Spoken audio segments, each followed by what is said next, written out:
예수를 나의 구주 삼고 성령과 피로써 거듭나니 이 세상에서 내 영혼이 하늘의 영광 보리로다. 이것이 나의 간증이요 이것이 나의 찬송일세. 나 사는 동안 끊임없이 구주를 찬송하리로다. 온전히 주께 맡긴 내 영 사랑의 음성을 듣는 중에 천사들 왕래하는 것과 하늘의 영광 보리로다. 이것이 나의 간증이요 이것이 나의 찬송일세. 나 사는 동안 끊임없이 구주를 찬송하리로다. 주 안에 깊은 누림으로 마음의 풍랑이 잔잔하니 세상과 나는 난 못 얻고 구속한 주만 보이도다. 이것이 나의 간증이요 이것이 나의 찬송일세. 나 사는 동안 끊임없이 구주를 찬송하리로.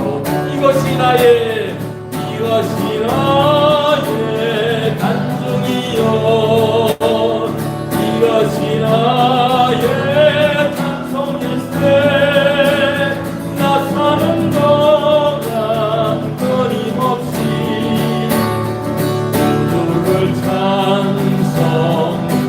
찬송하리로다. 할렐루야.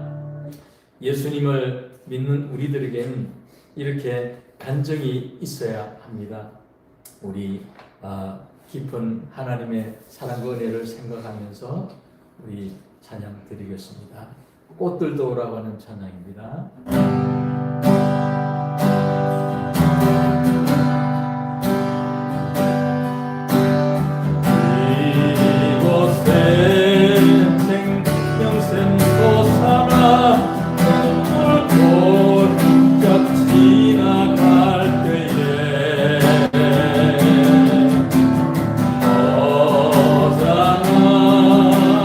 열매 맺히고 웃음소리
받아도 찬양하라 찬양하라 예수를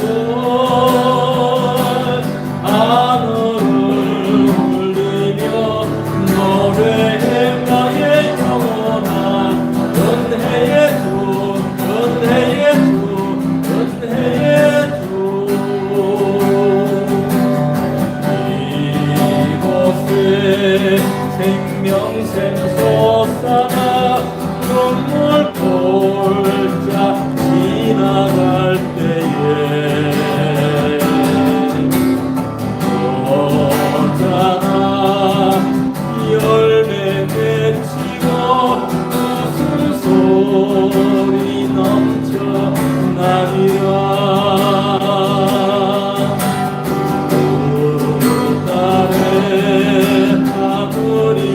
열리고 모든 이가 오게 되리라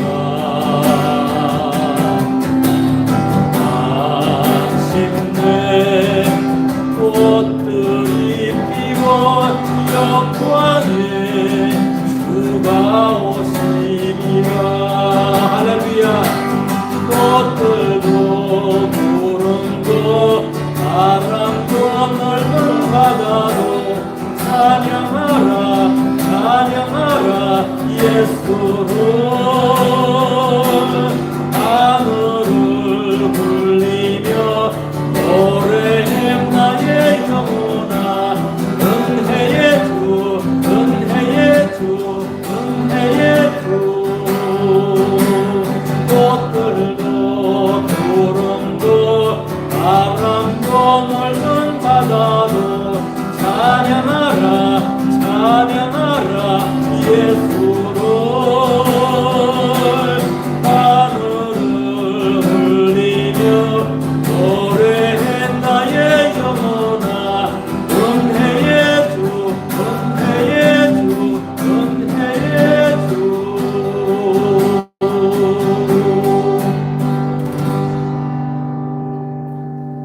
마지막 찬양 우리 하나님 앞에 드리겠습니다. 보혈을 지나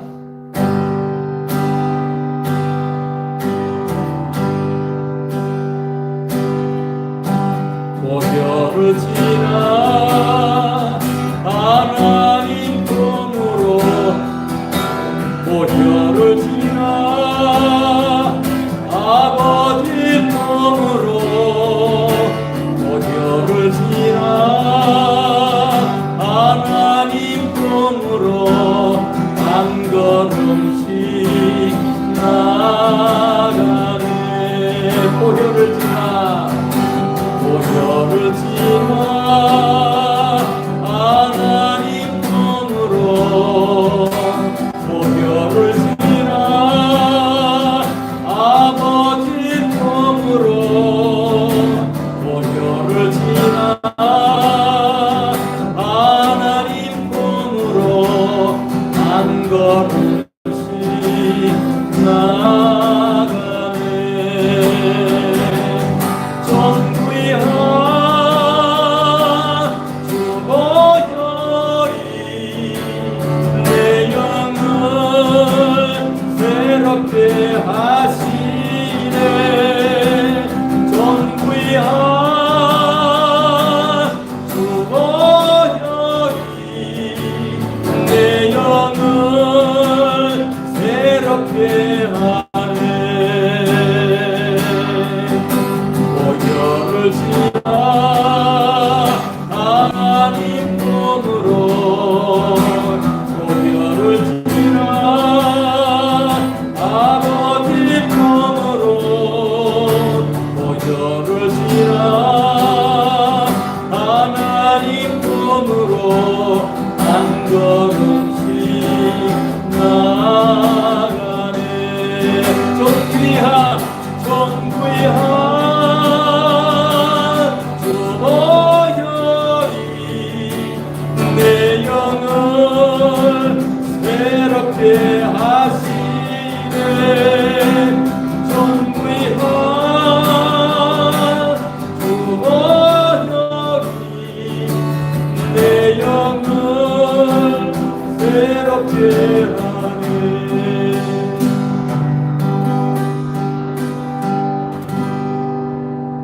하나님, 오직 예수 그리스도 그분의 영 성령님이 우리를 움직여 주실 때, 이 시간을 운행해 주실 때, 우리의 마음을 만져 주실 때, 우리는 주님의 십자가의 보혈의 은혜를 감사하고, 그리고 긍휼하심을 베푸시는 주님의 사랑을 붙들고 이 시간 주의 말씀을 경청합니다.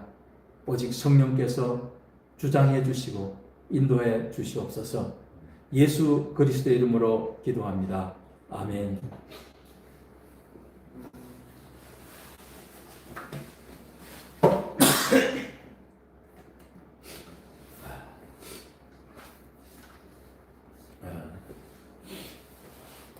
오늘 하나님이 우리에게 주시는 말씀을 함께 묵상해 보려고 합니다.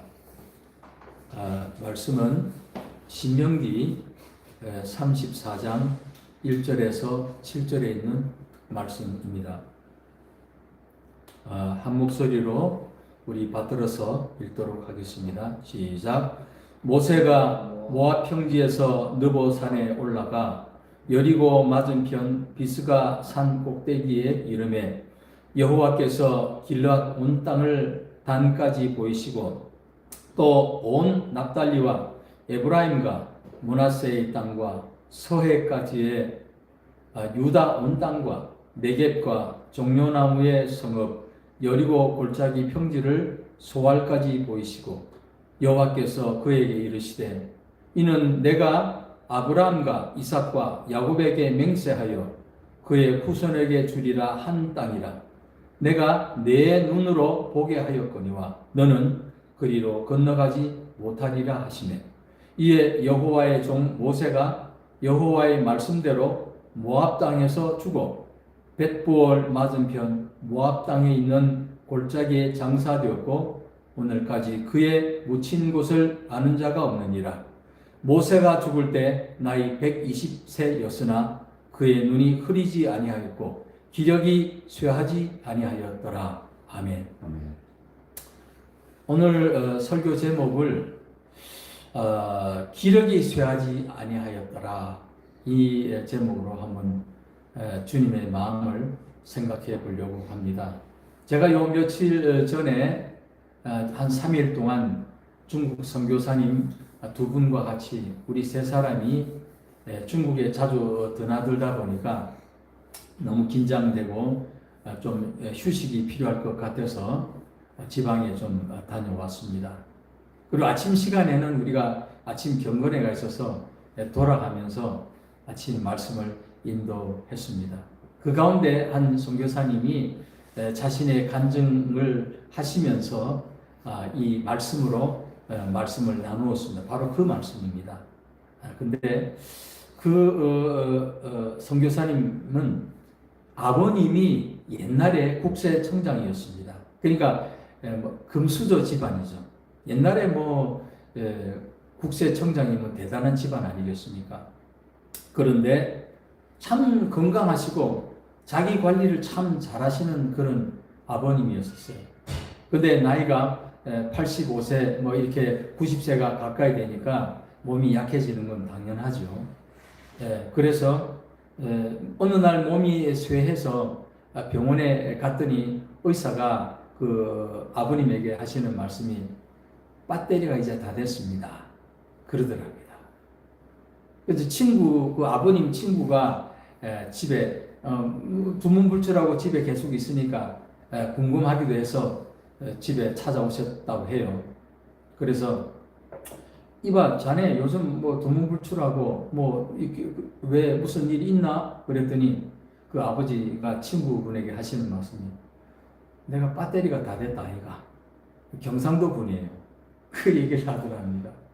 그러니까 그렇게 정정하시는 분이 의사가 검사를 해보니까 배터리가 다 됐다. 이젠 기력이 다 쇠해졌다. 그 얘기입니다. 그런데 이제 그 어느 하루 그 가족들이 그 아버님의 병세를 알고 닭죽을 맛있게 잘 끓여가지고 갖다 드렸어요. 그리고 아버님은 맛있게 잘 드시고 그리고 자녀들은 아이고 아직도 아버지 뭐 아직 정정하시네 이게 식사도 잘하시고 해서 다 집으로 돌아가셨답니다. 근데 갑자기 저녁에 그 아내 이름을 부르면서 누구야 아내 이름을 부르는 거예요. 그래서 그 아내 그 어머니죠. 어머니가 이제 남편한테 응, 내 여기 있다 하고 가까이 딱 가자마자 그 아버님이 이 아내 품에 머리를 탁 이렇게 숙이면서 바로 돌아가셨다고 합니다. 저는 그 얘기를 들으면서 무슨 생각 죄송합니다. 무슨 생각을 했냐면은 야, 저 아버님 참 복되다. 어떻게 저렇게 사랑하는 아내 품에 안겨서 저렇게 돌아가실 수가 있나. 그리고 그렇게 건강하시고 너무 건강하셔서 그 새벽에 일어나셔서 그 찬물로 목욕을 하시는 그런 분이에요. 그렇게 건강하셨어요. 그럼에도 불구하고 의사가 그분에게 배터리가 다 됐다. 친구에게 야, 나 배터리가 다 됐다 아이가. 그 얘기를 하시고 배터리가 정말 다 되어서 아내 이름을 부르시고 그 품에 머리를 이렇게 숙이고 돌아가셨습니다. 우리는 어떻습니까? 살아있는 동안에 더 잘 살고 건강을 해서 열심히 오랫동안 더 살고 싶어하는 마음들이 있지 않습니까? 저도 마찬가지입니다. 그런데 한 번쯤은 우리가 이 생각을 해야 되지 않겠습니까? 언젠가는 배터리가 다 됐다 아이가 라고 하는 그 얘기처럼 우리도 그럴 때가 있게 됩니다. 그래서 오늘 이 본문의 말씀을 통해서 저는 주님의 세 가지의 마음을 나누어 보려고 합니다. 첫째는 하나님께서 모세에게 기력이 쇠하지 않게 해 주셨다고 했습니다. 여러분 아시다시피 모세는 애굽의 왕자로서 40년 동안 애굽에서 살았습니다. 그야말로 금수저 중에 금수저로 살아왔습니다. 그러나 하나님의 뜻은 거기에 머물러 있지 않게 하셨습니다.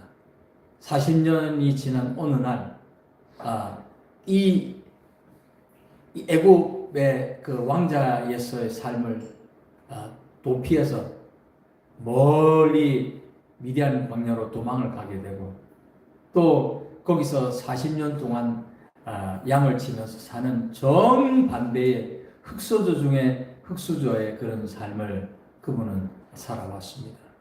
어느 날 하나님께서는 나이가 80세 된 그때에 모세를 부르셔서 오히려 애굽으로 돌아가서 애굽에 있는 하나님의 백성들, 이스라엘 백성들 다 데리고 나오러 가셨습니다. 그리고 하나님이 인도하시는 길을 따라서 40년이라고 하는 긴 세월을 이스라엘 백성들과 동행하고 또 그들을 인도하고 왔던 그 모세였습니다. 그 모세는 드디어 때가 되어서 느보산이라고 하는 그런 산에 하나님이 부르셔서 올라가게 되었습니다. 모세는 비스가 산 꼭대기에까지 올라갔습니다. 1절에 보니까 모세가 모압 평지에서 느보산에 올라가 여리고 맞은편 비스가 산 꼭대기에 이름에 그렸습니다. 참 본문 말씀은 단순하게 표현되어 있지만 모세는 지금 나이가 뭐 20세도 아니고 40세도 아니고 120세라고 하는 아주 나이가 많은 할아버지입니다. 어떻게 그 높은 산을 700m 정도 되는 그 높은 산을 올라갔겠습니까? 제가 그 다른 분의 선교사님 얘기를 들어보니까 그 시내산에 올라가서 해 뜨는 것을 보기 위해서 그 사람이 직접 올라가기는 어렵다고 합니다.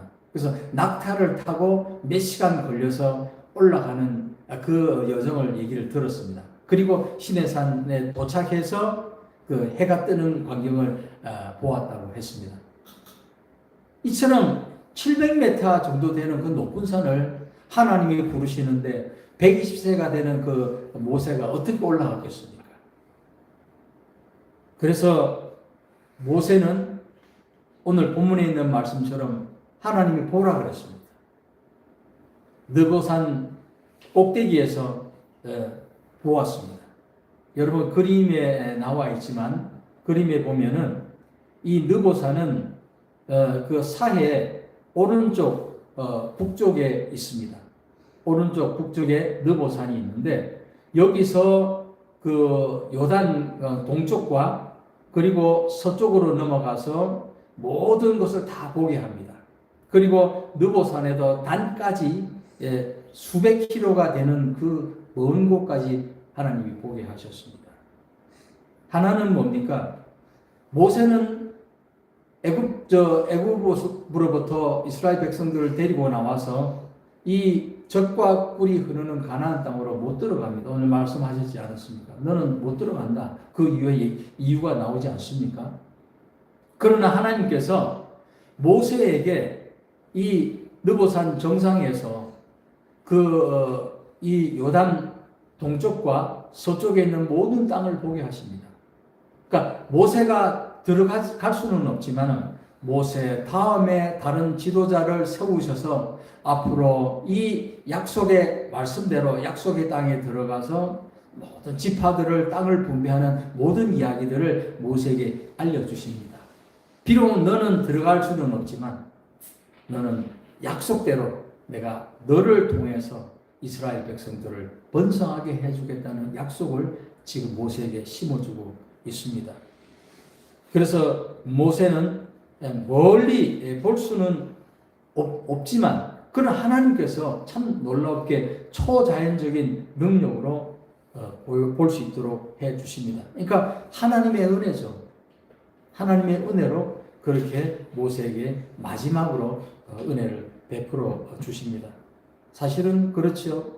저도 중국 선교를 20년 이상 해왔습니다만은 참 때로는 저의 연약함과 죄성과 힘든 그런 모습을 통해서 중국 선교를 한다는 것이 참 쉬운 일이 아니고 물질적인 것이 경제적인 것, 가족적인 문제들 또는 현장에서 일어나고 있는 많은 사건, 사고들 또 언어가 달라서 문화가 달라서 부딪히는 그런 충격들로 인해서 저를 좌절하게 만들고 낙심하게 만들고 이래도 내가 주의를 한 것이 맞는가 싶을 정도로 힘들 때가 한두 번이 아니었습니다. 가지고 있던 건 모든 거 다 빼앗기고 도망가야 되고 이쪽에서 뛰어내리고 하는 수많은 사건 사고들이 있음에도 불구하고 하나님은 여전히 저와 동행해 주고 계십니다. 우리는 언젠가는 이 세상을 마감할 때가 옵니다.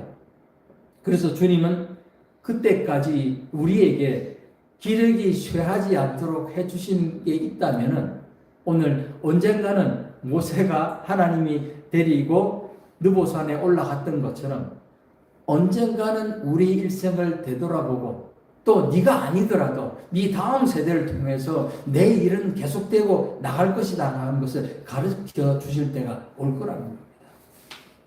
그래서 우리가 두 번째 한번 생각해 볼 것은 하나님께서 우리들의 한계를 항상 잊지 말게 하신다 이겁니다. 모세의 죽음에 관해서 사람들이 오해하는 부분이 있지 않겠습니까? 그것은 모세가 약속의 땅에 들어가지 못한 이유를 하나님의 진노 때문이라고 생각하는 겁니다. 그 오해는 반드시 풀어야 됩니다. 하나님이 너 잘못했으니까 못 들어가. 네가 죄를 지어서 그런 거야. 내 약속을 지키지 못해서 그런 거야. 순종하지 못해서 그런 거야. 그래서 못 들어간 거야.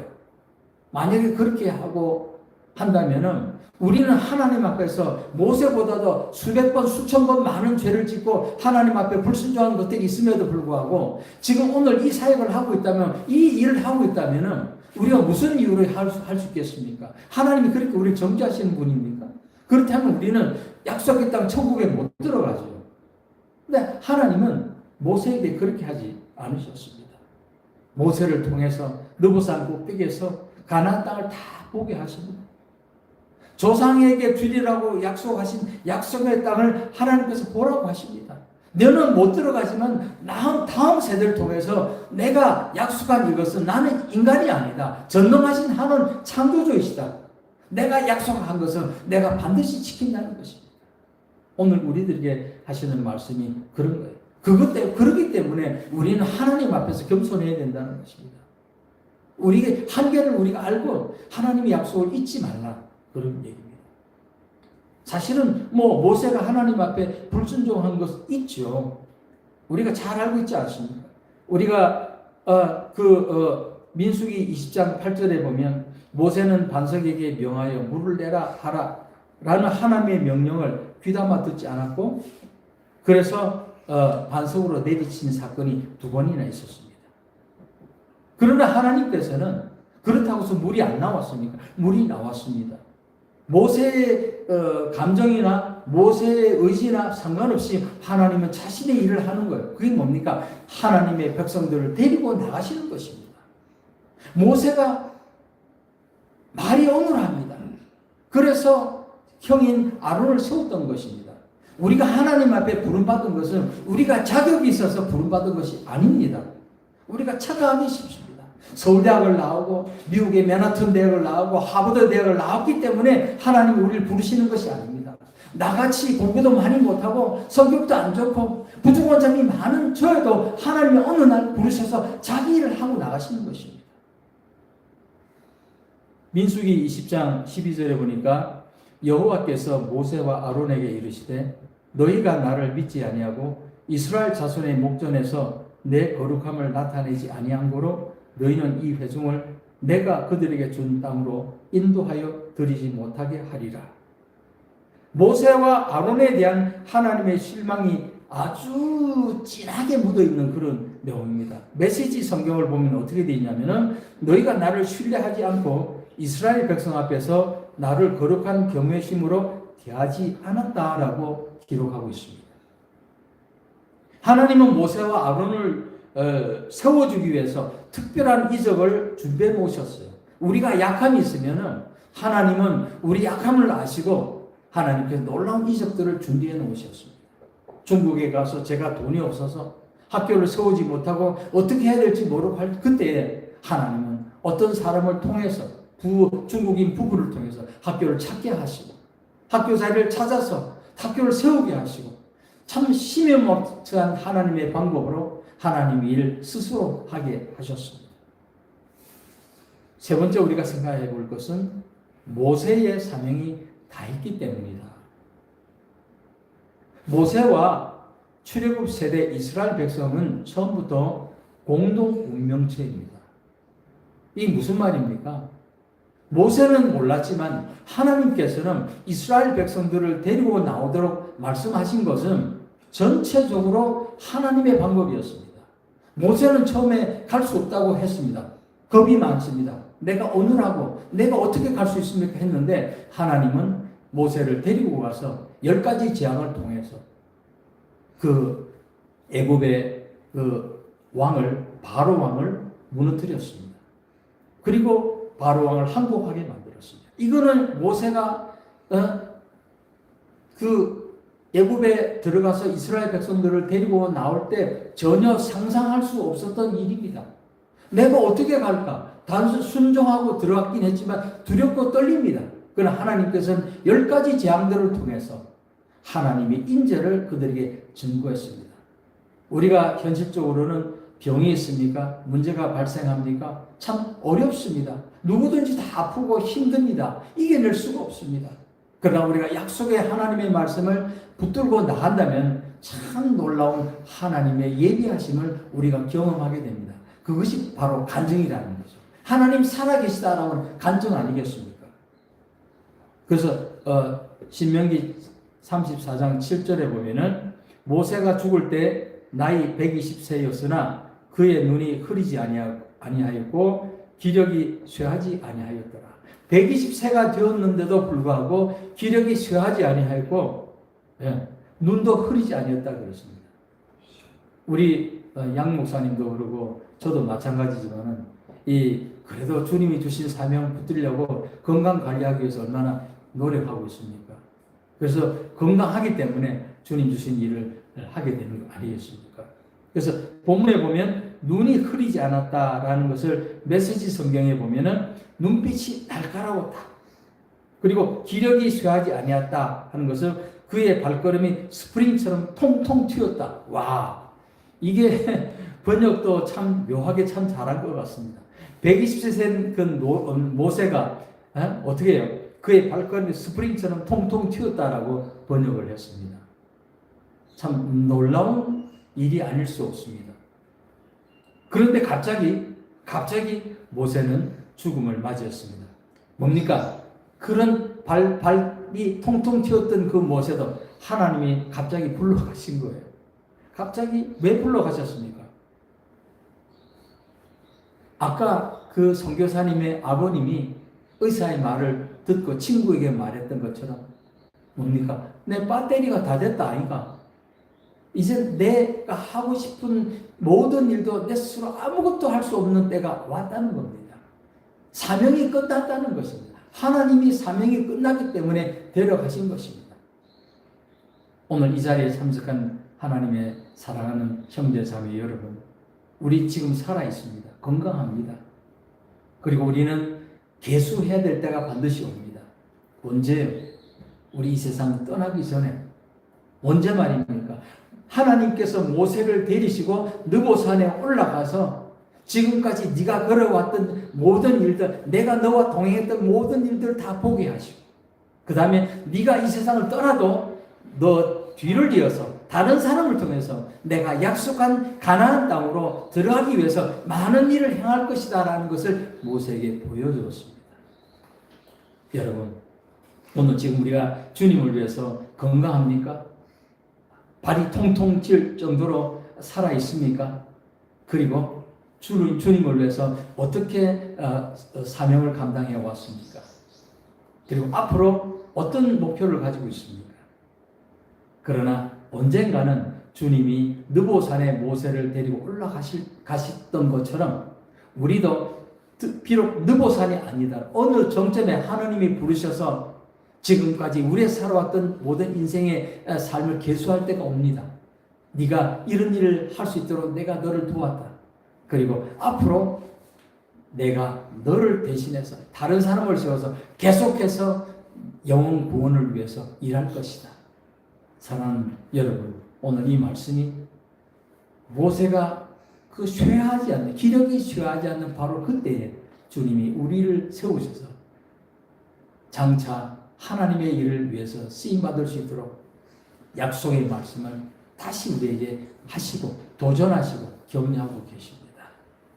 기도하겠습니다. 하나님, 우리는 하나님 앞에 설 때마다 감히 말할 수 없는 부끄러움과 죄송함과 연약함을 고백하지 않을 수 없습니다.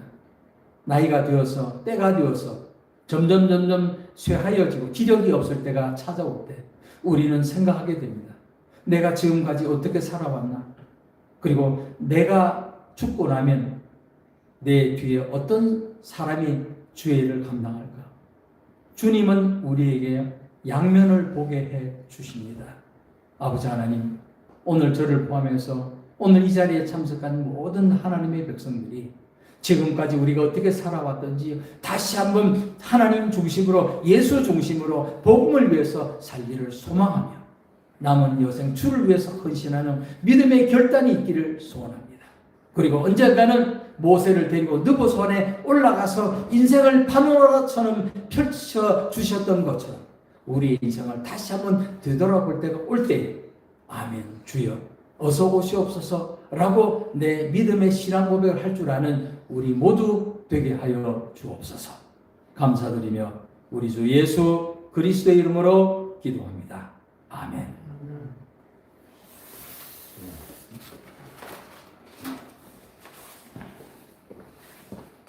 계속해서 우리 목사님 나오셔서 창조과학에 대해서 말씀을 전해 주시겠습니다.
성찬 형제.